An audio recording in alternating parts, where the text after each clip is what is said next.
25 November 1988 জাপানের একজন 17 বছর বয়সী স্কুল ছাত্রী হঠাৎ নিখোঁজ হয়ে যায়। তারপর 1989 সালের 29শে মার্চ একটি সিমেন্ট ভর্তি ড্রামে তার মৃতদেহ পাওয়া যায়। তার মৃতদেহের অবস্থা এতটাই খারাপ ছিল যে তাকে কোনোভাবে শনাক্ত করা যাচ্ছিল না। তারপর জাপানের পুলিশ তার আঙুলের ফিঙ্গারের মাধ্যমে তাকে শনাক্ত করে। ডাক্তাররা এমনটাও বলেছেন যে তাকে 400 বারেরও বেশি ধর্ষণ করা হয়েছে, আমরা যেটাকে গণধর্ষণ বলি। So today we talk about the Junko Furuta murder case. Junko Furuta জাপানের ইয়াশিতো মিনামি হাই স্কুলের ছাত্রী ছিলেন।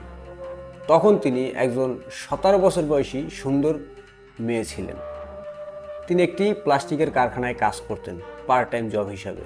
তখন তারই ক্লাসে একজন ছাত্র হিয়োশি মিয়ানো, যে কিনা জুনকো ফুরাতাকে পছন্দ করত। হঠাৎ একদিন হিয়োশি মিয়ানো জুনকোকে প্রপোজ করে বসে, প্রেমের প্রস্তাব দিয়ে বসে, কিন্তু জুনকো খুবই ভদ্রভাবে তাকে না বলে দেয়।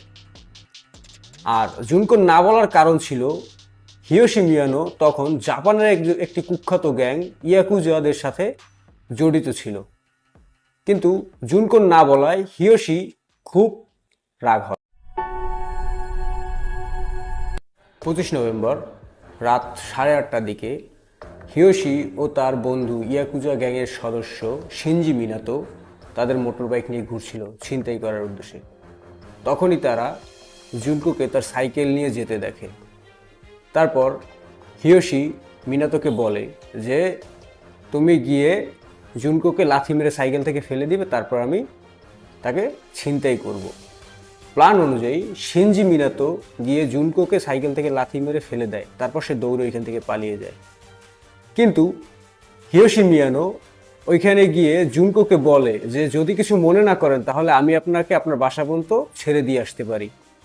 তারপর তারা হাঁটা শুরু করে। কিন্তু দুঃখের বিষয়, জুনকো আর কখনো বাড়িতেই ফেরেনি। কারণ হিয়োশি জুনকোর বিশ্বাস অর্জনের পর তাকে একটি বন্ধ গুদামে নিয়ে যায়। সেখানে নিয়ে তাকে সে ভয় দেখাতে থাকে যে জুনকো যদি হিয়োশির কথা না শোনে তাহলে সেই ইয়াকুজার গ্যাংয়ের সদস্য নিয়ে জুনকোর পরিবারকে হত্যা করবে। জুনকো রাজি হয়ে যায় হিয়াশোর কথায়। দেন হিয়াশো তাকে পাশের একটি হোটেলে নিয়ে যায়, যেখানে হিয়াশো জুনকোকে ধর্ষণ করে। তারপর 26 নভেম্বর ভোরে জুনকোকে নিয়ে পাশের একটি পার্কে যায়। সেখানে হিয়াশোর বন্ধু শিনজি মিনাতো, জো আগুরা ও ইয়াসুশি ওয়াতানবে অপেক্ষা করছিল তাকে ধর্ষণ করার অপেক্ষায়। তারপর তারা জুনকোকে শিনজি মিনাতোর বাড়িতে নিয়ে যায়। নিয়ে গিয়ে ওইখানে তাকে আটকে রাখে এবং তাকে ধর্ষণ করে। তাকে ধর্ষণের পর তারা প্রায় তাকে ওখানে 39 দিন আটকে রাখে। 27 নভেম্বর জুনকোর বাবা মা পুলিশের কাছে যায় সাহায্যের জন্য, জুনকোর নিখোঁজ রিপোর্ট লেখানোর জন্য। এই বিষয়টি হিয়োশি মিয়ানো কিভাবে যেন টের পেয়ে যায়।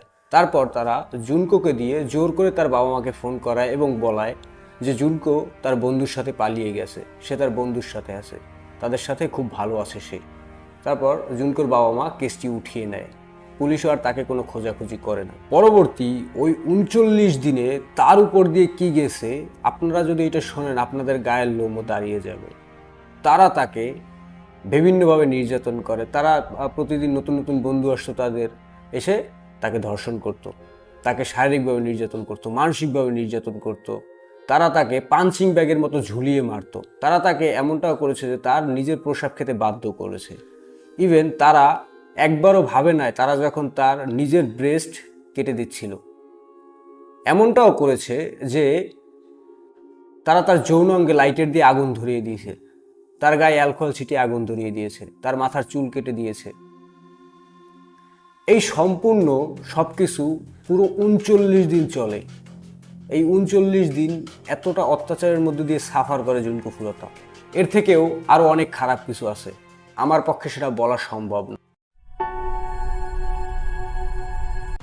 4 জানুয়ারি 1990 হিয়োশি মিয়ানো জুয়া খেলে টাকা হেরে যায়, তার অনেক রাগ হয়। সে তার রাগ মিটানোর জন্য জুনকো ফুরোতাকে অত্যাচার শুরু করে। সে জুনকো ফুরোতার মুখের মধ্যে গরম মোম ঢেলে দেয়, তার চোখের পাতার উপরে মোম রেখে দেয়, তাকে তার প্রস্রাব খেতে বাধ্য করে। সে জুনকোকে নগ্ন অবস্থায় নাচায় ওই দিন। সে জুনকোকে ব্যায়ামের ডাম্বেল দিয়ে মারে তার নাকে মুখে।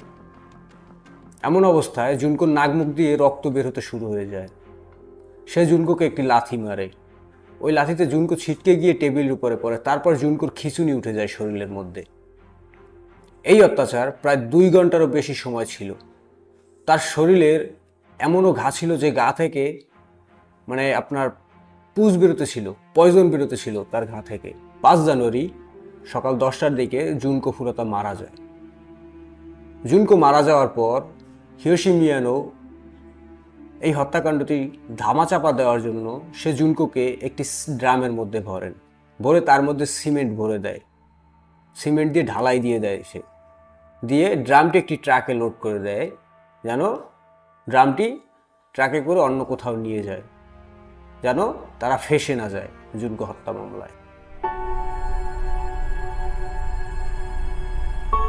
1989 সালের প্রথম দিকে জাপানের পুলিশ হিরোশি ও তার 3 বন্ধু শিনজি মিনাতো, জো আগুরা, ইয়াশিতো ওয়াতানবেকে গ্রেফতার করে একজন 19 বছর বয়সী মহিলাকে ধর্ষণ করার অপরাধে।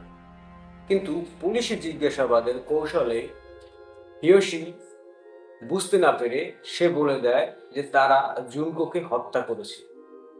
39 দিন ঘরের মধ্যে আটকে রেখে গণধর্ষণ করেছে। তারা জুনকোর সাথে কি কি করেছে সবকিছু বলে দেয় সে পুলিশকে। তারপর 1990 সালের 29 মার্চ পুলিশ জুনকোকে যে ড্রামটিতে ভরেছিল হিরোশি, ওই ড্রামটি খুঁজে পায়। তারপর তারা জুনকোকে শনাক্ত করে। 1989 সালের জুন মাসে জাপানের আদালত জুনকো হত্যা মামলার জন্য হিরোশি মিয়ানোকে 20 বছরের সাজা শোনায়, জো আগুরাকে 10 বছরের সাজা শোনায়, শিনজি মিনাতোকে 5 বছরের সাজা শোনায় এবং ইয়াসুশি ওয়াতানবেকে 4 বছরের সাজা শোনায়। কিন্তু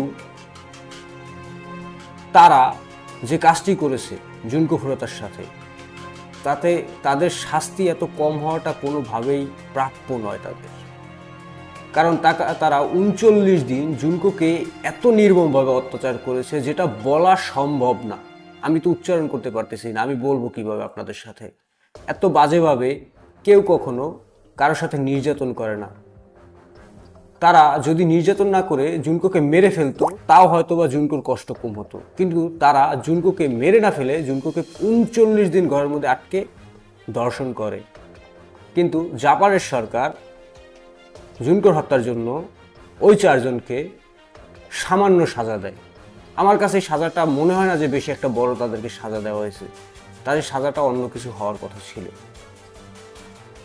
তো আপনার মতামত কমেন্টে বলে যাবেন যে ওদের সাজা কী হওয়া উচিত ছিল। ভিডিওটি ভালো লাগলে লাইক, কমেন্ট, শেয়ার করবেন এবং সাবস্ক্রাইব করতে ভুলবেন না।